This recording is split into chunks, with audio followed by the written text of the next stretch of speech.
So the Rise of Skywalker just came out and the reviews are in. It's very interesting. I find myself quite surprised with the reviews, just as I was surprised with the initial reviews from The Last Jedi, though for very different reasons. The critics' reviews are rotten, however, general audiences are leaving high reviews. Spoilers for Rise of Skywalker, obviously, if you haven't seen it, as I'll be discussing some plot points. So from reading the complete plot summary, there are many things that leave me confused and frustrated. Force healing as it's used here seems like lazy writing to me. There's a reason force healing is not included that much in the Star Wars EU, and I'll talk about this in greater detail in another video.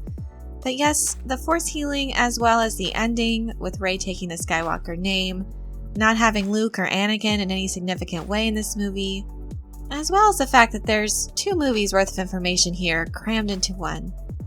So yes, I have my issues with it, but general audiences seem to love it.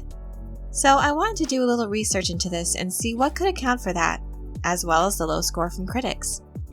Well, as we know, the critics love The Last Jedi. Even though it is a notorious example in bad storytelling, they love the fact that it subverted expectations. And many argue that these critics were biased because there's no way around it. It's a convoluted story, disjointed, weak, does nothing to further the story or the character's development. This time, critics clearly did not like The Rise of Skywalker, and mostly it seems because of its attempts to undo some of Rian Johnson's decisions. In the audience reviews, many cite this as one of the things that they liked about it. Not agreeing with a lot of Rian's decisions, and this movie's attempts to retcon some of that, well, they really appreciated it. And I understand that to a degree. Rian Johnson did this trilogy no favors in regards to furthering the overall plot. Audiences also seem to be more understanding with the fact that there were problems in The Rise of Skywalker, citing Abrams was just working with what he could after the mess of The Last Jedi.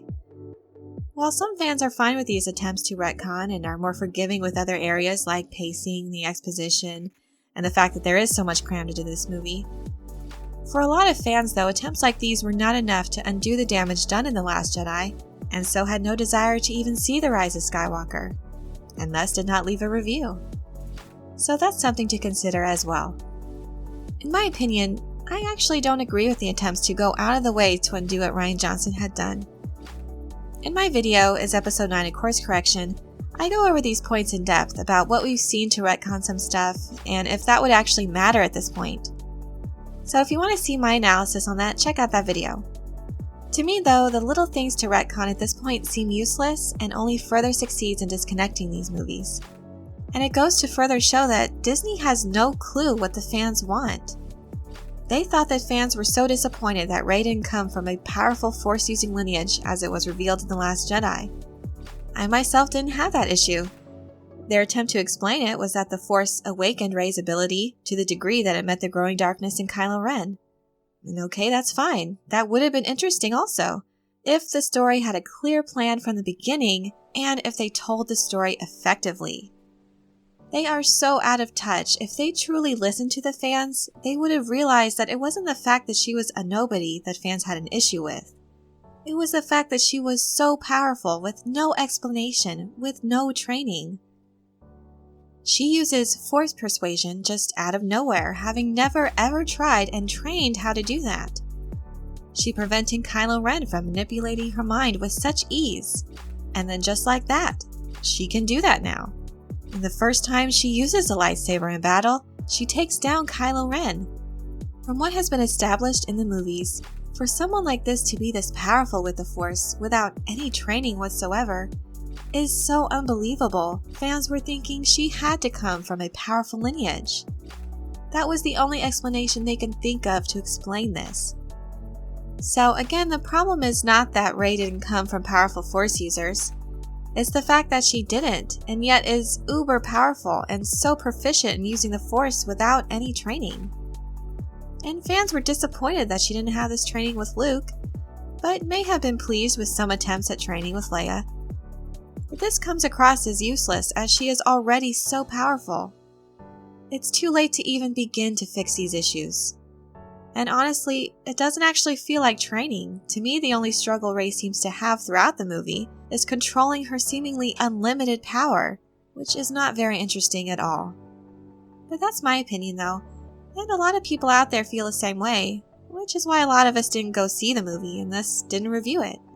There are a lot of people that were happy about the attempt to fix The Last Jedi mistakes and are satisfied with that.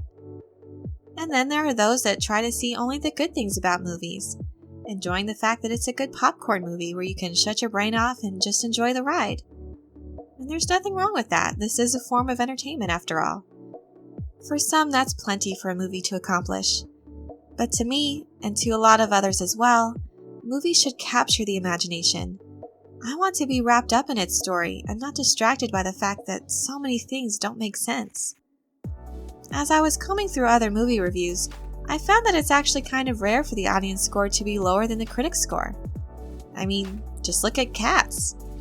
I think the audience tends to be more forgiving with the movies, while critics are paid to critique and generally have a reputation to uphold, and so they put more effort into thinking out their reviews. So while I can't say for sure why the audience score is so high with The Rise of Skywalker, just as I can't say for sure why the critic score was so high for The Last Jedi, the points I've talked about in this video seem to be a few contributing factors to that. A lot of audiences seem to enjoy the ride, the story, and the things that undid Rian Johnson's contribution. I did find it interesting though that a lot of highly rated audience reviews were somewhat backhanded in their comments regarding the film. It was quite entertaining to read these reviews honestly. For instance, this review was 4 stars and said, "Good movie if you can look past all the PC woke garbage splattered throughout the entire movie. Enough Disney, enough. Also, trying to close every loose end they possibly could in too short of a time. And lastly, stop with the comedy and the one-liners. It's Star Wars, not Spaceballs." Another 5-star review said, "Okay, so it's a little discombobulated, but it's a Star Wars movie. I wasn't expecting nor was I wanting Schindler's List. I wanted space battles, lightsabers, and things getting blown up, and that's what I got. There are some cool cameos and surprises along the way. Just a fun movie, give it a watch."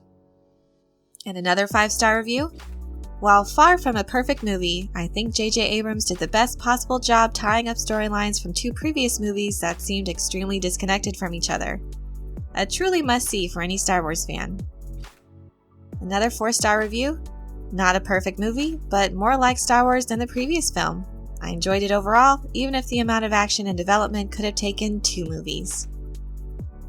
And this 4-star review said, "Plot was a mess, but what can you say when a man-baby completely screwed up the prior movie through inappropriate humor and disrespect to established characters?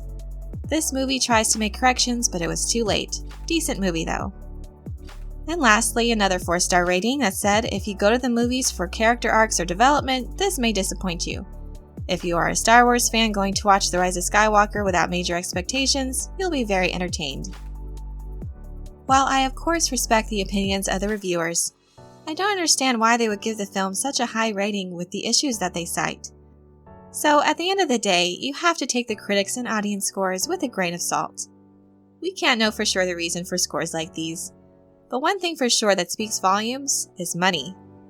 Yes, money talks, and right now it's saying that a lot of people didn't even go see this movie opening night. And it's on track to be the lowest grossing movie of the trilogy, and you can't argue with that. To me, that speaks louder than any of the reviews we find on these sites. I hope you like this video. While you're here, please leave a like and subscribe, and let me know your thoughts about the Rotten Tomatoes scores. Thanks so much for listening, and as always, have a very nerdy day.